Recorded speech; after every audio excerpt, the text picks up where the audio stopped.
ओम नमः शिवाय। हर हर महादेव। आप सुन रहे हैं पौराणिक अमृतवाणी द्वारा प्रसारित शिव पुराण कथा। कथा को सुनने के लिए चैनल को लाइक शेयर एंड सब्सक्राइब करें। यह आगे की कथा प्रारंभ करते हैं। ओम श्री सांब शिवाय नमः। ओम श्री गणेशाय नमः। श्री शिव महापुराण प्रथम खंड पूर्वार्ध प्रथमा विश्वेश्वर संहिता अथ प्रथमो अध्याय। प्रयाग में सूत जी से मुनियों का शीघ्र पापनाश करने वाले साधन के विषय में प्रश्न। जो आदि और अंत में तथा मध्य में भी नित्य मंगल में है, जिनकी समानता अथवा तुलना कहीं नहीं है, जो आत्मा के स्वरूप को प्रकाशित करने वाले देवता परमात्मा हैं, जिनके 5 मुख और खेल खेल में ही अनायास जगत की रचना पालन संहार अनुग्रह तिरोभाव रूप 5 प्रबल कर्म करते रहते हैं, उन सर्वश्रेष्ठ अजर अमर ईश्वर अंबिकापति भगवान शंकर का मैं मन ही मन चिंतन करता हूँ।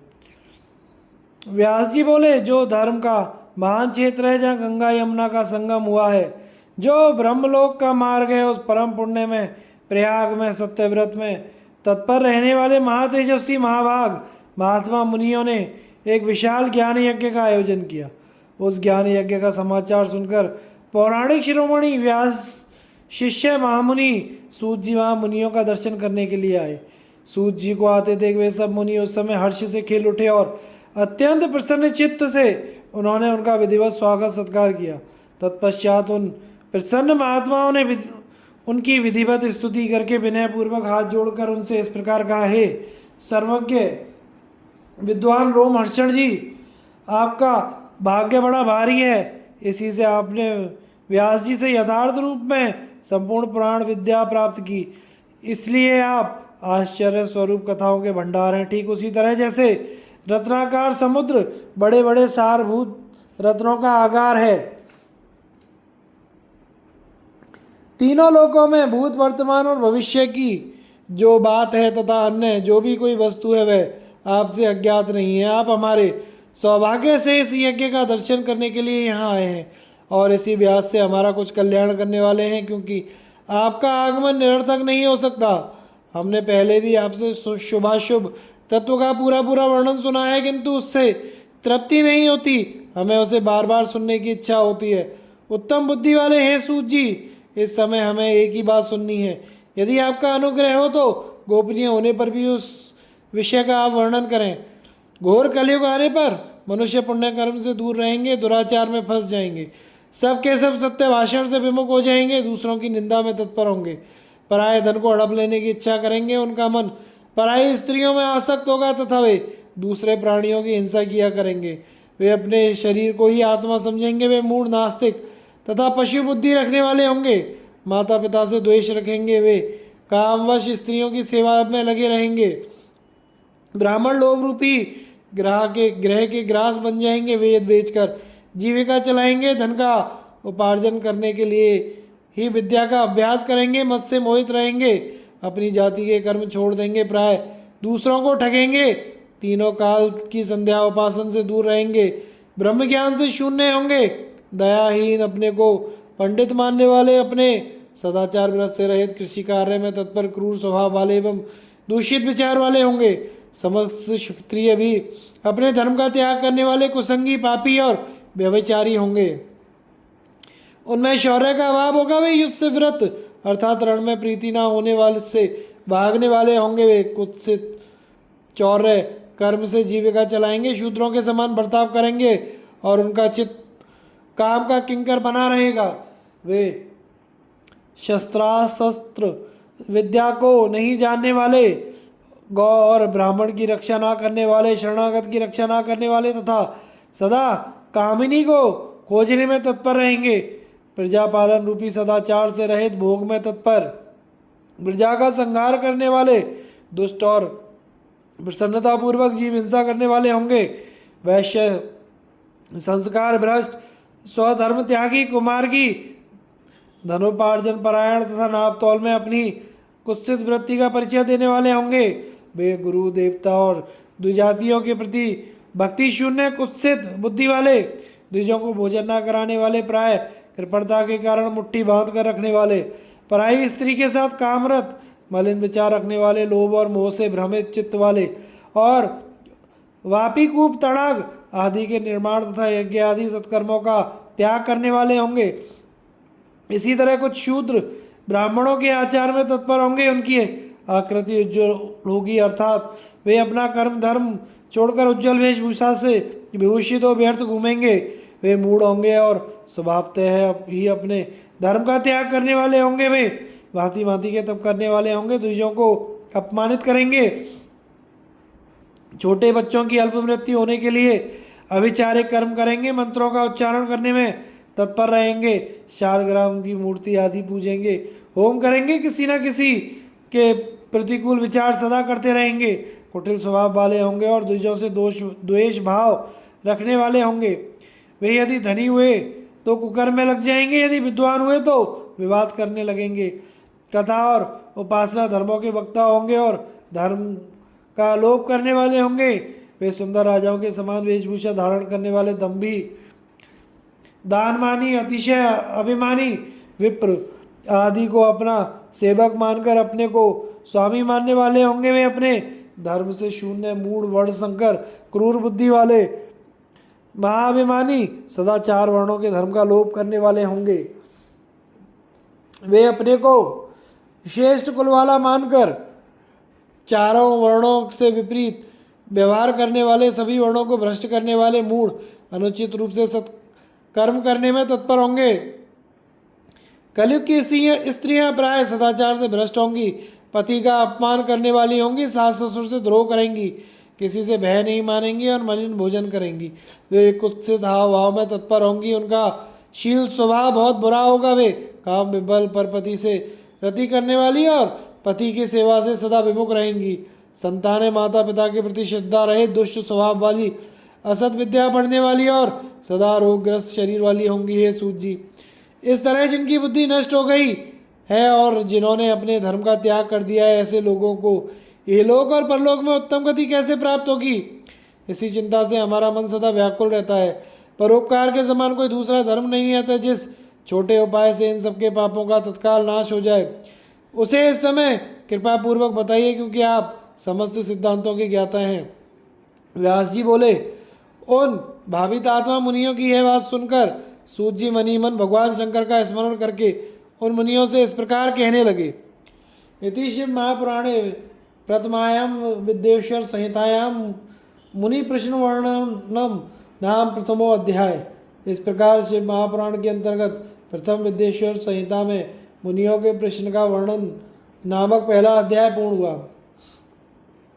अथ द्वितीय अध्याय शिव पुराण का महात्मा एवं परिचय।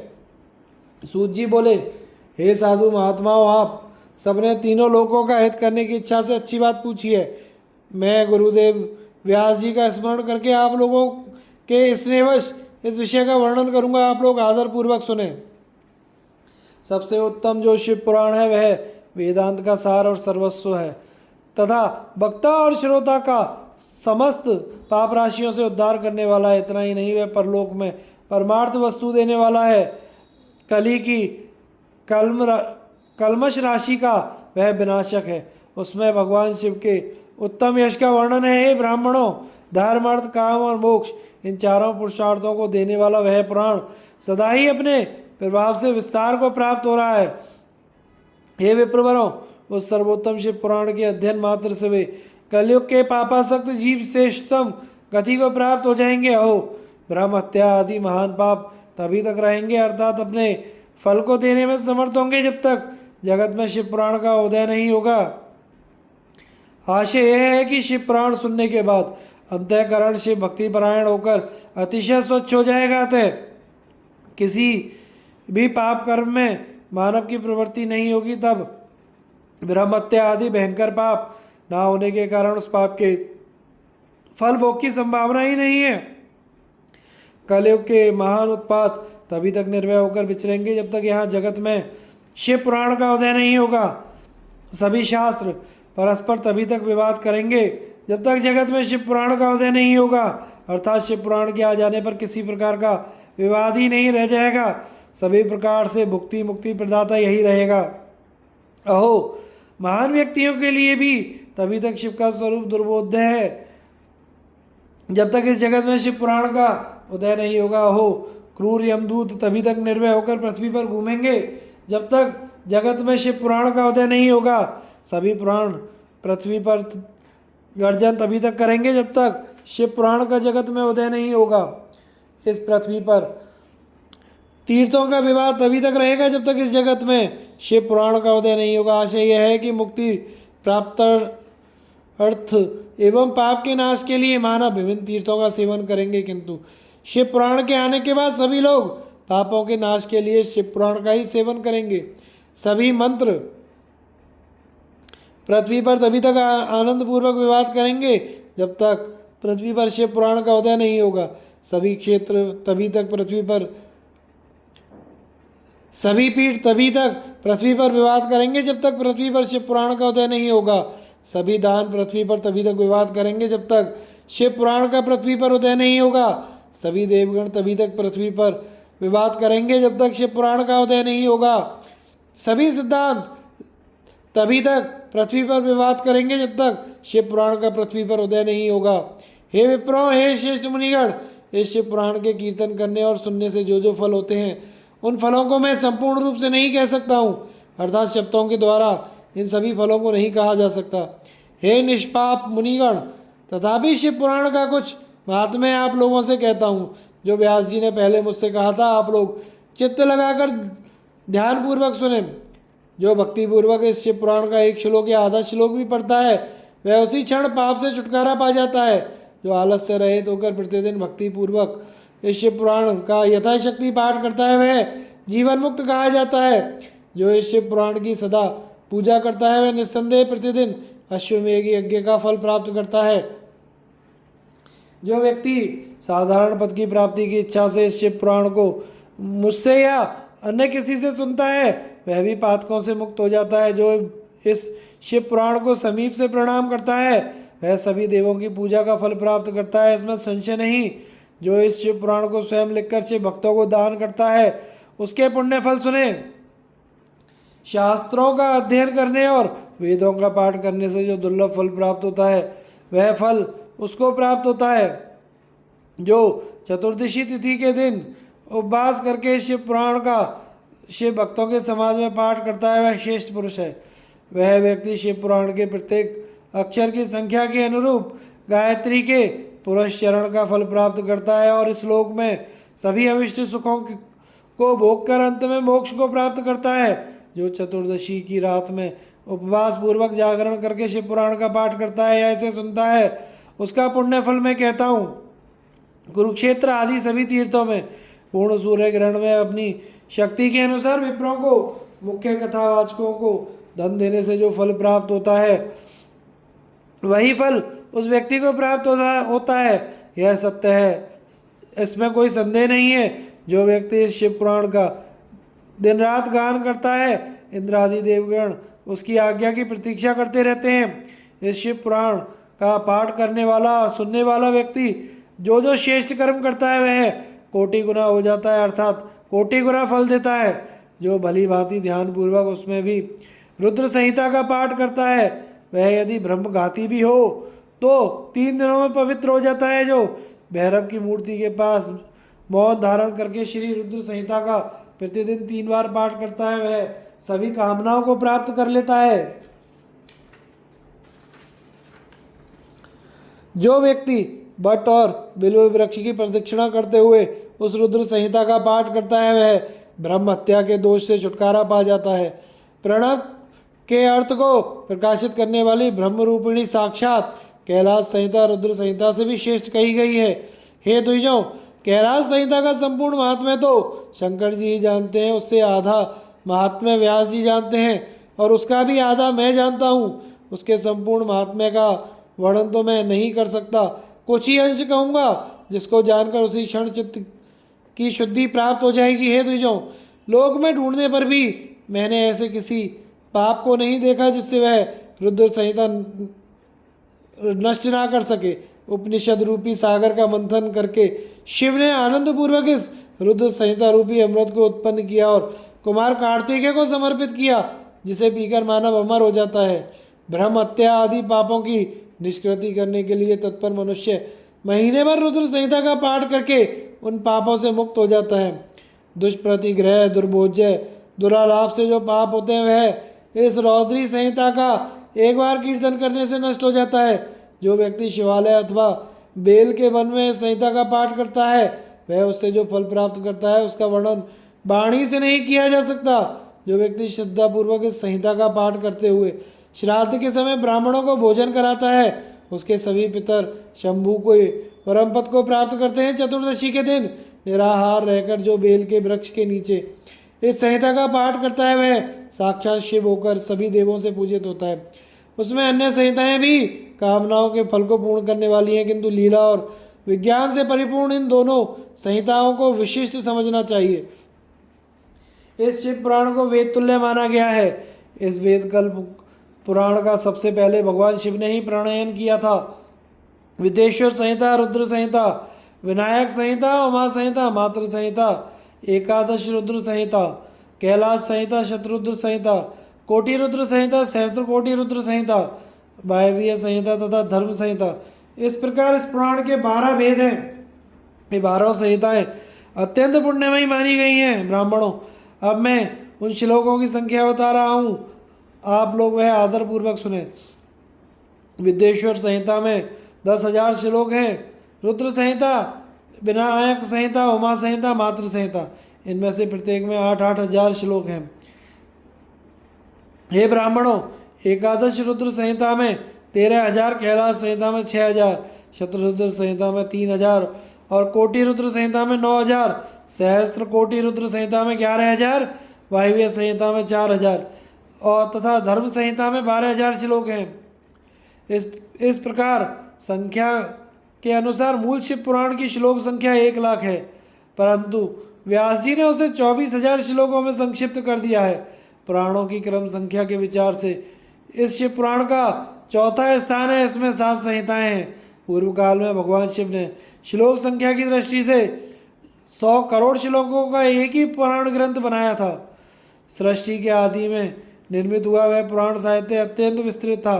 तत्पश्चात द्वापर आदि युगों में द्वैपायन, व्यास आदि महर्षियों ने जब पुराण का 18 भागों में विभाजन कर दिया उस समय संपूर्ण पुराणों का संक्षिप्त स्वरूप केवल 4,00,000 श्लोकों का रह गया। श्लोक संख्या के अनुसार यह शिव पुराण 24,000 श्लोक वाला कहा गया। यह वेद तुल्य पुराण 7 संहिताओं में विभाजित है। इसकी पहली संहिता का नाम विदेश्वर संहिता है, दूसरी संहिता रुद्र संहिता समझनी चाहिए, तीसरी का नाम शतरुद्र संहिता, चौथी का नाम कोटि रुद्र संहिता, पांचवी का नाम उमा संहिता, छठी का नाम कैलाश संहिता और सातवीं का नाम वायवीय संहिता है। इस प्रकार ये 7 संहिताएं मानी गई हैं। इन 7 संहिताओं से युक्त दिव्य शिव पुराण वेद के तुल्य प्रामाणिक तथा सबसे उत्कृष्ट गति प्रदान करने वाला है। 7 संहिताओं से समन्वित इस संपूर्ण शिव पुराण का जो अद्योपांत आदर पूर्वक पढ़ता है वह जीवन मुक्त कहा जाता है। वेद, स्मृति, पुराण, इतिहास तथा सैकड़ों आगम इस शिव पुराण की अल्प कला के समान भी नहीं है। निर्मल शिव पुराण भगवान शिव के द्वारा ही प्रतिपादित है। शैव शिरोमणि भगवान व्यास ने इसे संक्षेप में संकलित किया है। समस्त जीव समुदाय के लिए उपकारक, त्रिविध तापों का नाशक, तुलना रहित एवं सत्पुरुषों को कल्याण प्रदान करने वाला है। इसमें वेदांत विज्ञान में प्रधान निष्कपट धर्म का पालन प्रतिपादन किया गया है। यह पुराण ईर्ष्या रहित अंतःकरण वाले विद्वानों के लिए जानने की वस्तु है। इसमें श्रेष्ठ मंत्र समूहों का संकलन है। यह धर्म, अर्थ तथा काम से समन्वित है, अर्थात इस त्रिवर्ग की प्राप्ति के साधन का भी इसमें वर्णन है। यह उत्तम शिव पुराण समस्त पुराणों में श्रेष्ठ है। वेद वेदांत वेद रूप से विलसित परम वस्तु परमात्मा का इसमें गान किया गया है। जो बड़े आदर से इसे पढ़ता है और सुनता है वह भगवान शिव का प्रिय होकर परम गति को प्राप्त कर लेता है। इति शिव महापुराणे प्रथमायाम विदेश्वर संहितायाम मुनि प्रश्नोत्तर वर्णनम नाम द्वितीय अध्याय। इस प्रकार श्री शिव महापुराण के अंतर्गत प्रथम विदेश्वर संहिता में मुनि प्रश्नोत्तर वर्णन नामक दूसरा अध्याय समाप्त हुआ। दोस्तों, आगे की कथा का प्रसारण हम अगले भाग में करेंगे। चैनल को लाइक शेयर सब्सक्राइब करें। धन्यवाद।